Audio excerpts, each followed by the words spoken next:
दोस्तों, पुराने साल की तमाम खट्टी मीठी यादों के साथ वर्ष 2024 का आगाज हो चुका है और पुराना साल काफ़ी कुछ एहसास करा भी गया और काफ़ी चीज़ें हैं।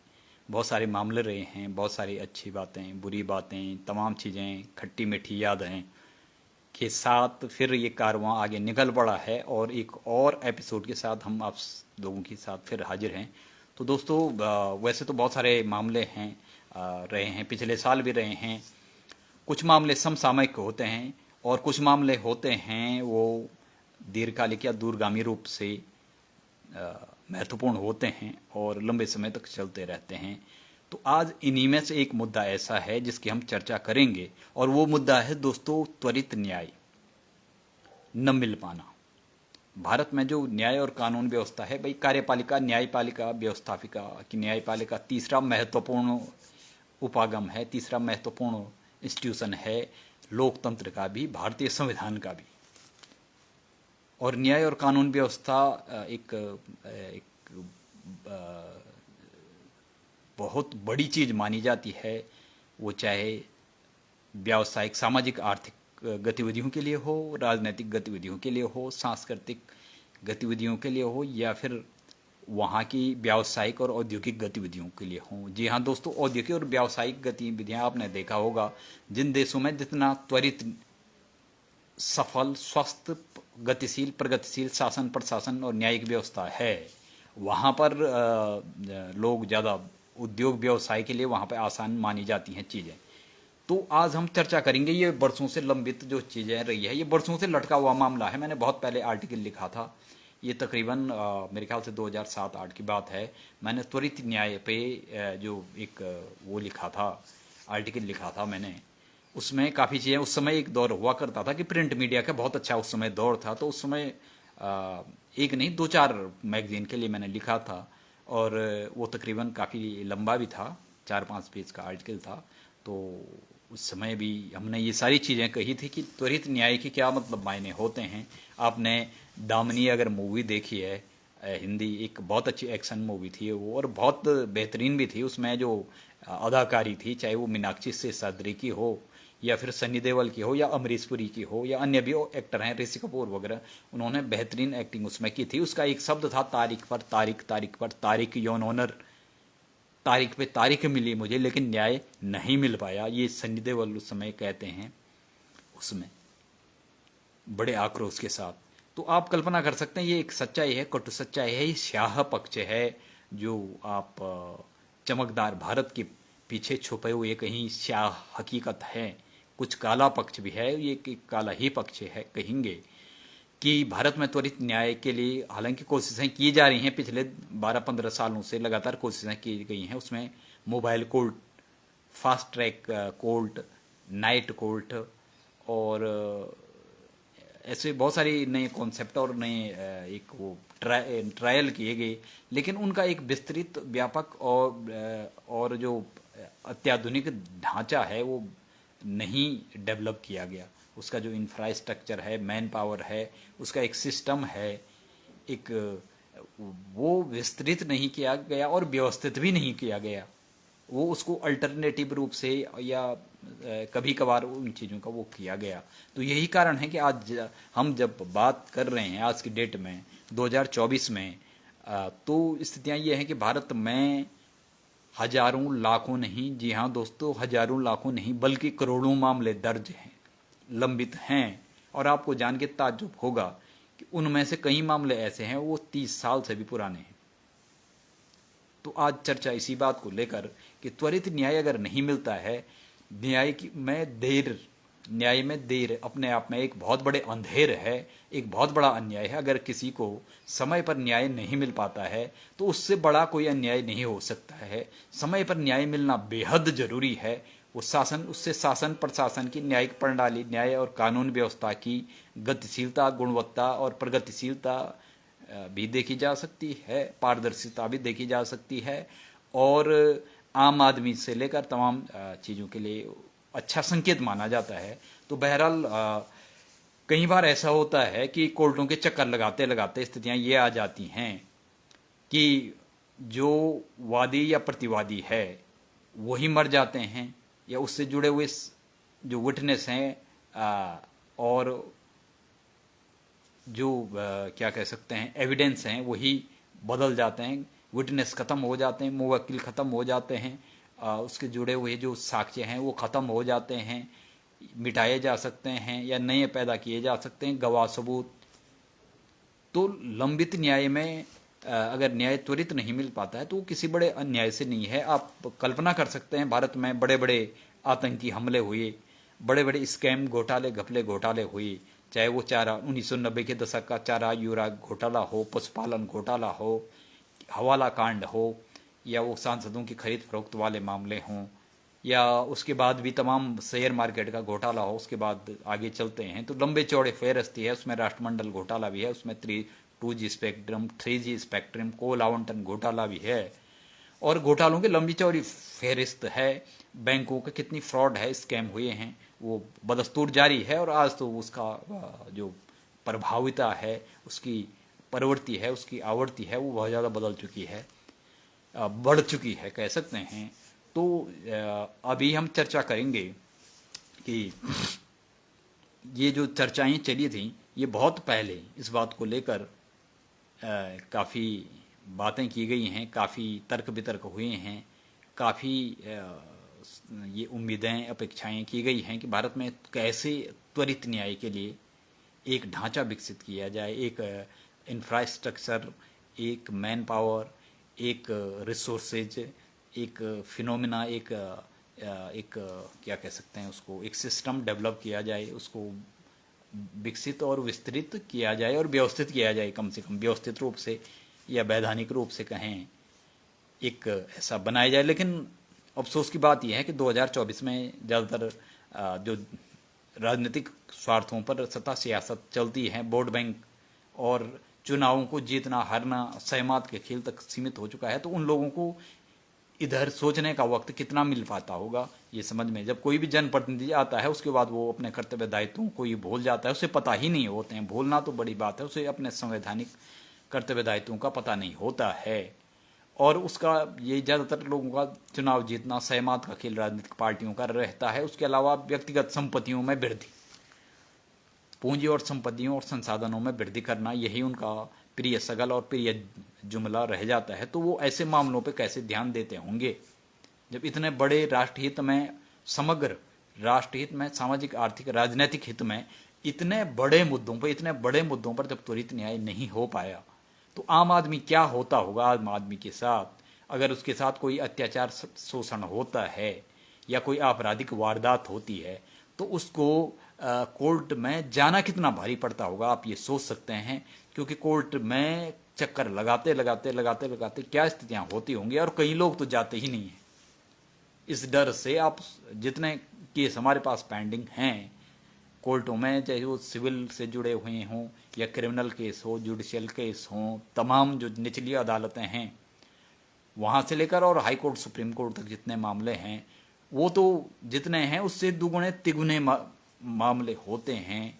लेकिन उनकी कभी सुनवाई कुछ जाता ही नहीं है। सुनवाई कहाँ से होगी, बहुत अधिकांश जो आम आदमी है वो कोर्ट कचहरी में जाता ही नहीं है।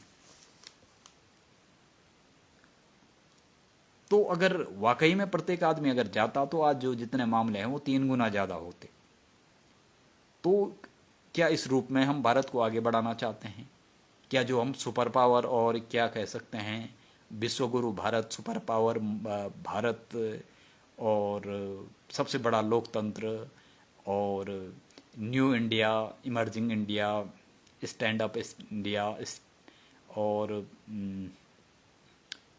संकल्प से सिद्धि, एम्पावरमेंट इंडिया और डेवलप इंडिया, क्या कह सकते हैं आप? ये क्या ऐसा हो, इस ऐसे में हम कल्पना कर सकते हैं कि हम ऐसे देश में रह रहे हैं जहाँ पे इतने केसेस पेंडिंग हैं।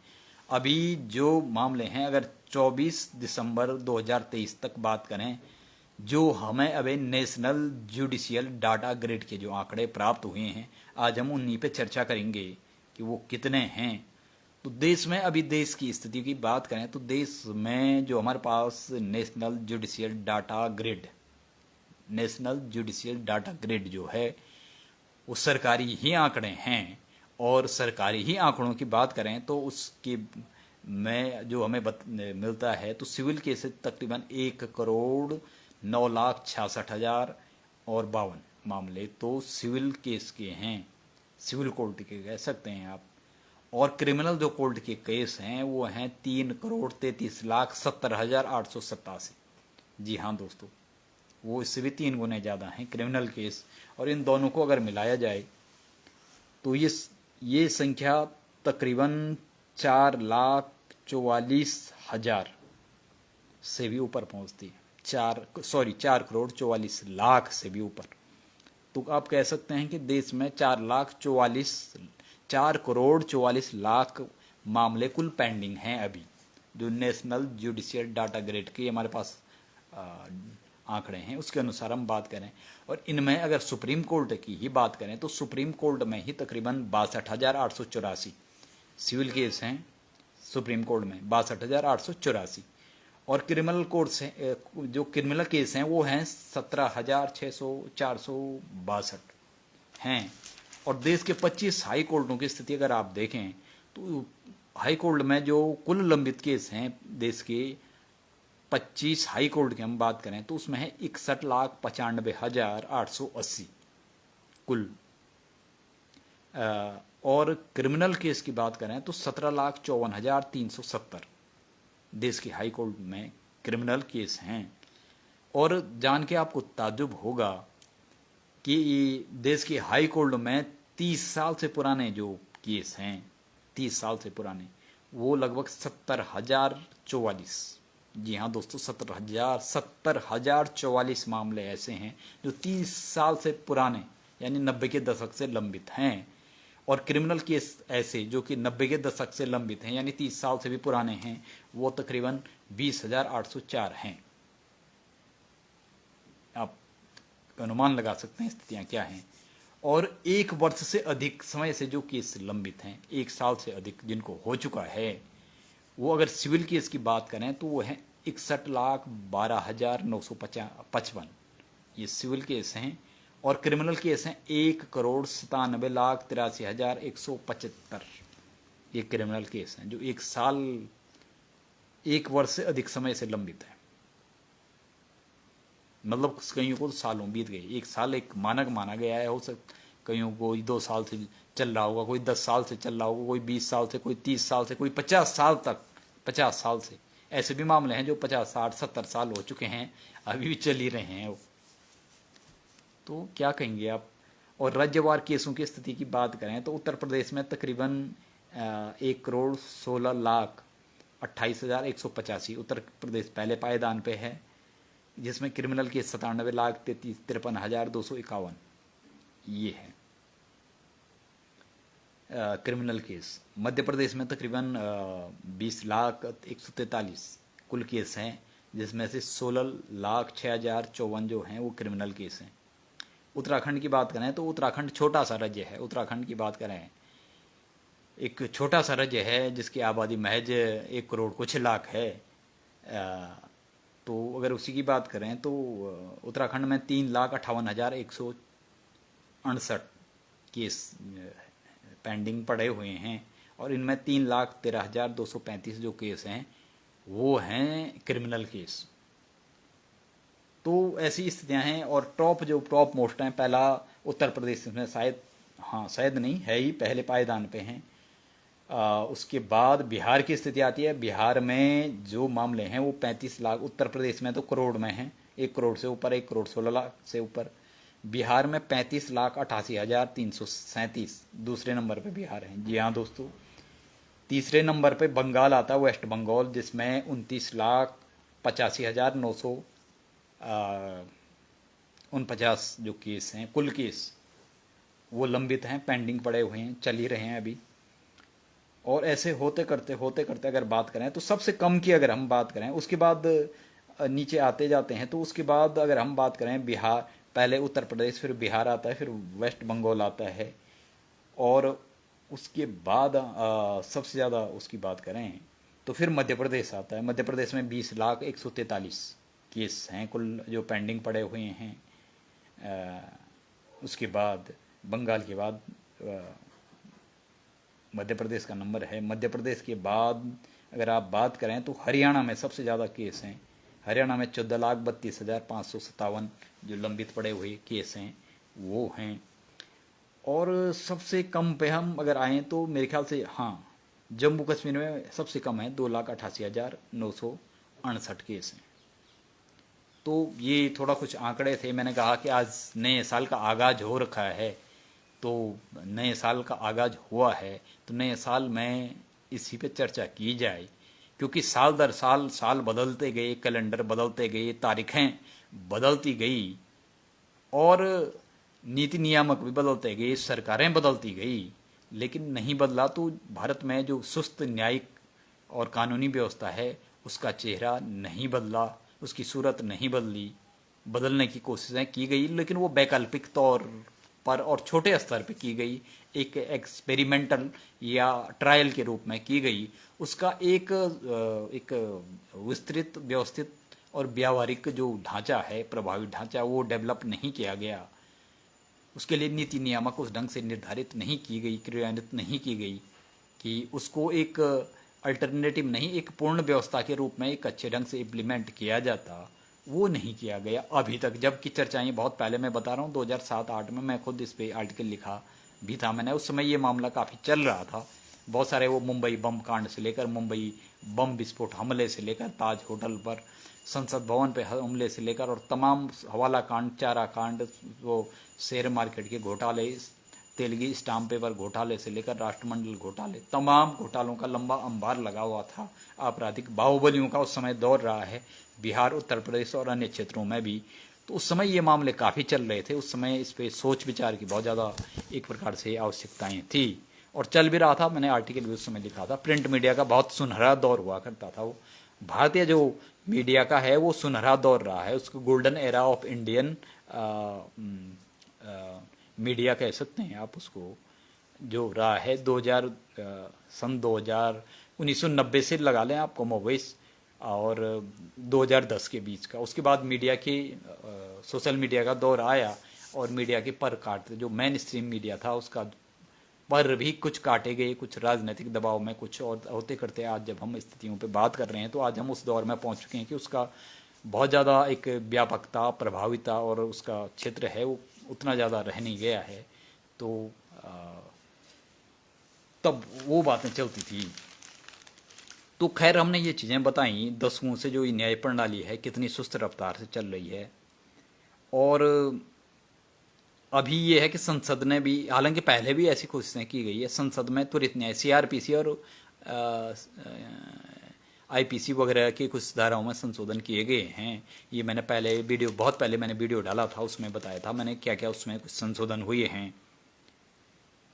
तो उससे जुड़े 3 विधेयक मौजूदा सरकार के टाइम पे पारित किए गए हैं और सरकार के ये हालांकि दावे हैं कि ये बहुत प्रभावी होंगे, लेकिन अब जब तक अब व्यावहारिक रूप से वो कितने प्रभावी होते हैं ये तो उनके जब वो शुरू होंगे और जब वो इम्प्लीमेंट होंगे, लंबे समय बाद उनका इवेलुएशन किया जाएगा, उसी के बाद पता चलेगा वो कितने प्रभावी साबित हुए हैं या प्रासंगिक साबित होते हैं। वो जो नए कानून या नई धाराएं उसमें जोड़ी गई हैं या पुरानी धाराओं में संशोधन किया गया है। तो दोस्तों ये था न्यायिक व्यवस्था से जुड़ी हुई, क्योंकि ये एक ज्वलंत मुद्दा भी है, सामाजिक और व्यापक, सामाजिक, सांस्कृतिक, आर्थिक, राजनीतिक और सभी सरोकारों से जुड़ा हुआ एक मामला भी है न्याय प्रणाली में। तो आज हम थोड़ी ये बात करते हैं कि भारत में अब कैसा जो नए विधेयक पास किए गए हैं न्याय से जुड़े हुए, उसमें क्या कुछ किया जा सकता है। तो नए जो कानूनों में पीड़ितों के अधिकारों की रक्षा और उनको समय से न्याय सुनिश्चित करने का प्रयास किया गया है। समय की ज़रूरत के हिसाब से उनमें कुछ खास तरह के अपराधों को परिभाषित करने के साथ उनको सज़ा का भी प्रावधान बनाया गया है। जैसे अब अदालतों के मामले में सुनवाई पूरी होने के बाद लंबे समय तक फैसला सुरक्षित नहीं रख पाएंगे। कई बार फैसला हो जाता है लेकिन सुरक्षित रखा जाता है वो काफ़ी लंबे समय तक। ऐसा नहीं होगा 30 से 45 दिन में वो जो नई नागरिक सुरक्षा संहिता में आपराधिक ट्रायल में 30 से 45 दिन में फैसला सुनाने की समय सीमा तय की गई है। पहले क्या होता था वो भी हम आपको बताते हैं। 2001 में सुप्रीम कोर्ट ने एक फैसले में निचली अदालतों की सख्त एक सख्ताई दिखाई थी और सख्त निर्देश दिए थे कि 6 सप्ताह से लेकर 2 माह तक की समय सीमा तय की थी। लेकिन इस समय सीमा का पालन बहुत कम मामलों में हुआ, क्योंकि कानूनी बाध्यता नहीं थी। हाई कोर्ट का एक गाइडलाइन थी कि आप 2 माह और 6 सप्ताह में जो फैसला आपने सुरक्षित रखा है उसको तुरंत आउट यानी एक पब्लिकली वो कर दें, रिलीज कर दें। लेकिन ऐसा नहीं किया गया क्योंकि कानूनी बाध्यता नहीं थी, वो सिर्फ गाइडलाइन था। निचली अदालतों ने या अन्य राज्यों ने उस चीज़ को नहीं माना। लेकिन अब जो कानून बनाए गए हैं उसमें ऐसा व्यवस्था की गई है कि आप अदालतें सुरक्षित नहीं रहेंगी, उसको जल्दी रिलीज कर दिया जाएगा, पब्लिकली बता दिया जाएगा। अब नए कानून के तहत राज्य सरकार के पास मुकदमा वापस लेने का एक तरफा अधिकार नहीं होगा। कोई भी मुकदमा वापस लेना है कि राज्य सरकार का कोई मामला चल रहा, वो सुप्रीम कोर्ट में पहुंच गया और राज्य सरकार ने वो वापस ले लिया। जैसे कई मामले होते हैं, राज्य सरकार वर्सेस फलाना कोई कंपनी, राज्य सरकार वर्सेस कोई नागरिक, आम नागरिक, तो उसमें कई बार ऐसी स्थितियां आती हैं कि वो सुप्रीम कोर्ट में मामला चल रहा होता है, राज्य सरकार वो केस ही वापस ले लेती है। लेकिन अब ऐसा नहीं होगा। अब मुकदमा वापस लेने की अर्जी मंजूर करने से पहले पीड़ित को अपने पक्ष रहने और सुनवाई का मौका दिया जाएगा, एक मौका जरूर दिया जाएगा। तो ये तमाम चीज़ें थी, हालांकि मैंने पहले भी मैं बता चुका हूँ। एक लंबी चौड़ी बहस है, लंबी चौड़ी चर्चाएं हैं।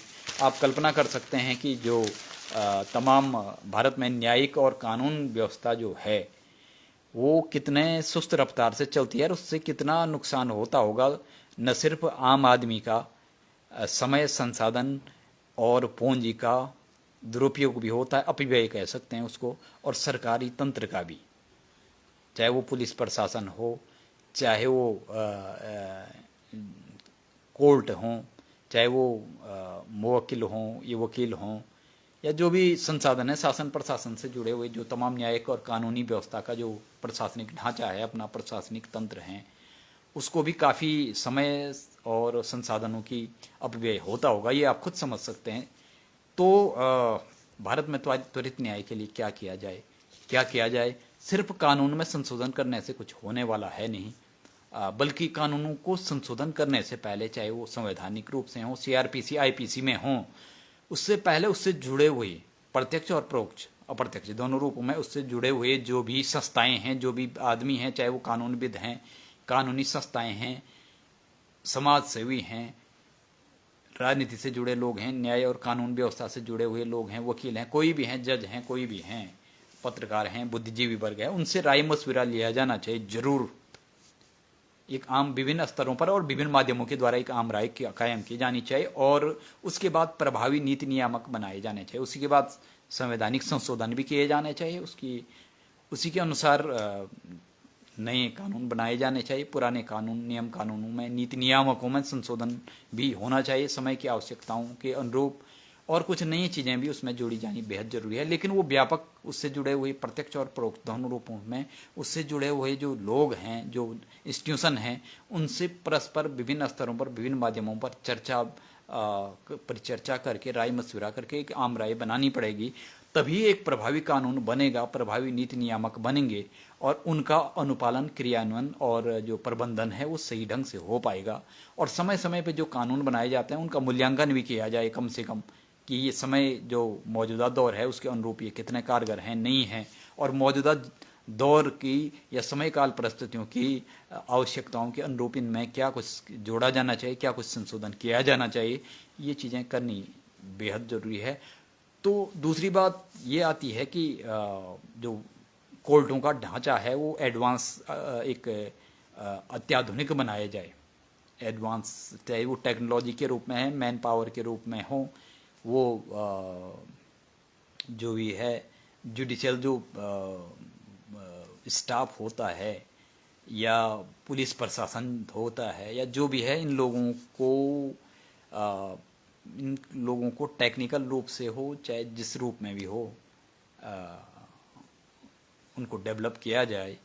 और जो फास्ट ट्रैक कोर्ट है या नाइट कोर्ट है, जिनको रात्रि अदालतें या एक फास्ट ट्रैक कोर्ट कह सकते हैं, मोबाइल कोर्ट कह सकते हैं, जो चलती फिरती अदालतें होती हैं, लोक अदालतें होती हैं, जन अदालतें होती हैं, इनका भी एक इनके लिए एक नीति नियामक बनाए जाए व्यवस्थित रूप से और व्यापक रूप से और विस्तृत रूप से नीति नियामक बनाए जाएं और उसको एक व्यवस्थित रूप में और नियमित तौर पे इनका संचालन किया जाए आवश्यक रूप से। सिर्फ एक ट्रायल या एक्सपेरिमेंटल रूप में ही नहीं, बल्कि उसको जो है व्यावहारिक रूप से भी उसको लागू किया जाना चाहिए। उसके लिए एक इंफ्रास्ट्रक्चर, एक मैन पावर, उसके लिए रिसोर्सेज तमाम किए जाने चाहिए और उसको अत्याधुनिक बनाने की बहुत अधिक ज़रूरत है।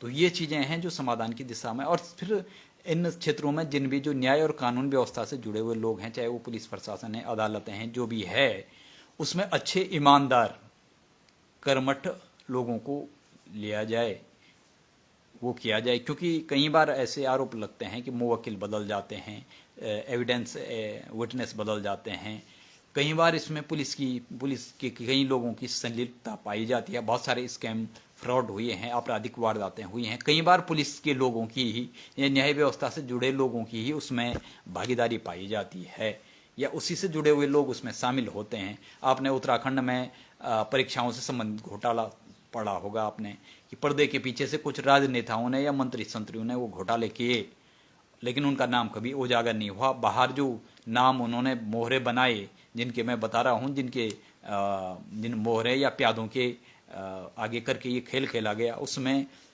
कुछ लोग थे जो आम आदमी से जुड़े हुए जनमानस के जो प्रभावशाली लोग थे, कुछ पार्टियों से जुड़े हुए थे, और पुलिस वाले और न्याय प्रणाली कानून व्यवस्था से जुड़े लोग भी उसमें शामिल थे। ये भारत के कई क्षेत्रों में देखा गया, क्योंकि बाहुबलियों का उभार हुआ 90 के दशक में, या फिर उसके बाद कानून न्याय व्यवस्था की और संवैधानिक व्यवस्था की अगर धज्जियां उड़ाई जाती हैं तो उसमें कई बार कानून और न्याय व्यवस्था से जुड़े लोगों का ही हाथ होता है। तो शासन प्रशासन को, न्यायिक और कानूनी तंत्र को स्वच्छ, पारदर्शी, प्रगतिशील, गतिशील, गुणवत्तापूर्ण बनाने के लिए एक स्तर पर नहीं बल्कि विभिन्न स्तरों पर विभिन्न माध्यमों के द्वारा एक व्यापक परिवर्तन करना उस पर जरूरी है।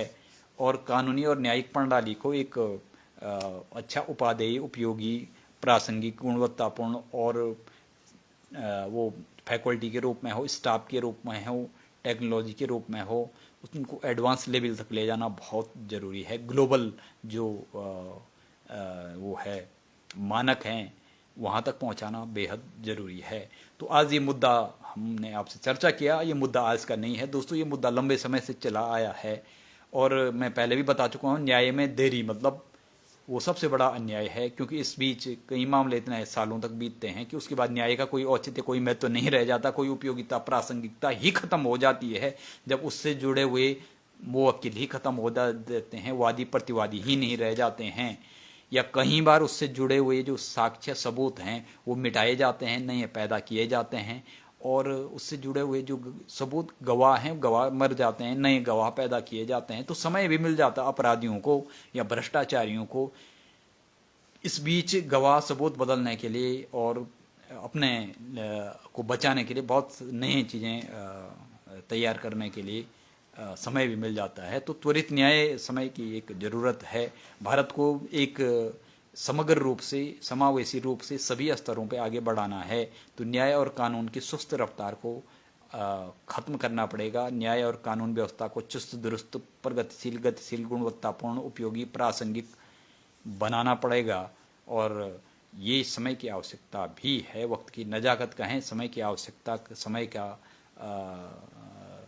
वो कहें, ज़रूरत कहें, ये ज़रूरी है। क्योंकि अगर हमें ग्लोबली अगर कंपटीशन में आगे बढ़ना है और ख़ुद को, भारत को जैसे बता रहे हैं एम्पावरमेंट और सुपर पावर और तमाम चीज़ें कही जा रही हैं, तो वो ऐसे पूरी नहीं होंगी।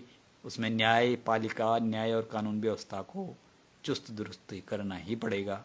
तो अभी इसी वादे के साथ एक और एपिसोड में हम आप सभी लोगों के साथ फिर हाजिर होंगे। आप सभी लोगों का हमसे जुड़ने के लिए बहुत बहुत शुक्रिया। नव वर्ष के भी आप सभी को बहुत बहुत शुभकामनाएं। और हमें ऐसा ही नहीं है, अब तो पूर्ण विश्वास है कि आप नए साल में नए लक्ष्यों, नए कार्यों के साथ और नई ऊर्जा, उमंग और ताजगी के साथ अपने कार्य और दायित्वों को आगे बढ़ाएंगे। तो एक बार फिर से बहुत बहुत शुक्रिया, बहुत बहुत शुक्रिया, नमस्कार।